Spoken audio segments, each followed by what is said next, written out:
Qu'est-ce que certains vont inventer pour pouvoir être excusés? Souffrir d'une phobie administrative, alors que cette personne, Thévenoud, sous-secrétaire d'État, était bien au milieu de cette pieuvre, déroulant ses parchemins jusque dans le moindre chemin de nos campagnes les plus reculées. Qu'il a dû souffrir, le pauvre homme, se rendant chaque matin à son travail dans cette usine servant à fabriquer des kilomètres de papier pour notre vie, toujours plus la régenter. Certains docteurs ont même parlé, certainement des socialistes convaincus, que cette phobie conduisait au syndrome de procrastination. Quelle excuse bidon, et qui produit l'effet de toujours remettre au lendemain le paiement de ses factures ou impôts. Comme c'est devenu une véritable manie, pour ne pas dire une folie, de toujours trouver une excuse à des gens qui refusent de prendre leurs responsabilités, eh ben pour vous, j'en ai trouvé. La liberté-phobie, qui consiste à avoir peur de prendre ses responsabilités et jetant ces personnes dans les bras d'un État tout-puissant, ou encore du premier baratineur venu, allant de déconvenu en déconvenu, entrant dans une voie sans issue.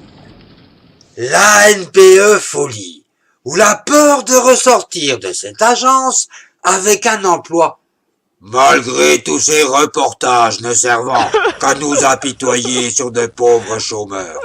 Il y en a, surtout ceux avec des dettes sur le dos.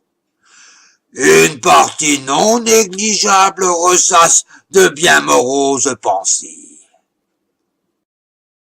Fini la tranquillité, les grasses matinées, le plaisir de rêvasser toute la journée. Bonjour les sursauts au petit matin provenant d'un petit appareil que l'on nommait réveil après-midi et qui retrouve son nom d'origine, réveil matin. C'est quoi ça? Plonger dans les embouteillages et sa pollution, promiscuité des bureaux ou froideur de l'usine. Tout ça pour se faire piquer la moitié de son fric par un État dont une bonne partie sera gaspillée. La religiophobie.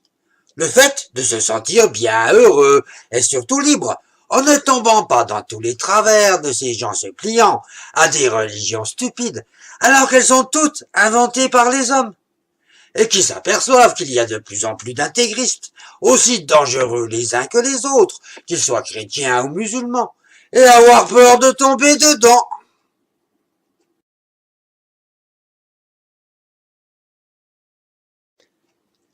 Est-ce un microbe qui circule? Vais-je aussi l'attraper? Mais bon sang, pourquoi n'y a-t-il pas encore un vaccin?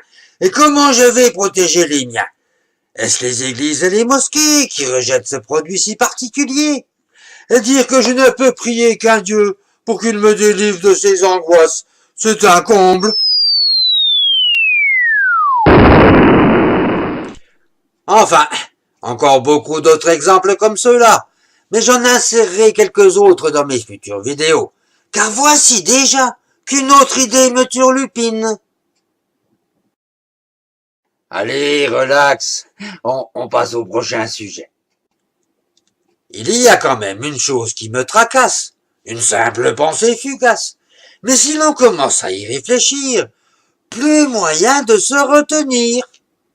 Je n'ai toujours pas compris comment des gens qui viennent de pays où l'on ne dispose que de moins d'1 € par jour pour vivre arrivent à payer des passeurs entre 2 et 5 000 €. Ce n'est pas leur famille ou amis, puisqu'ils sont dans le même cas. Les aide-t-on? Et alors, qui se cache derrière ce « on » ?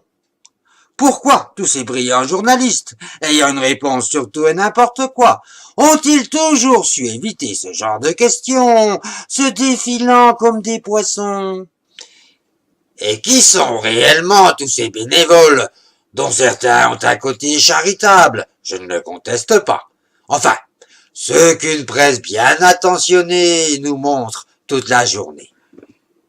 Mais ne me faites pas croire qu'ils sont la majorité.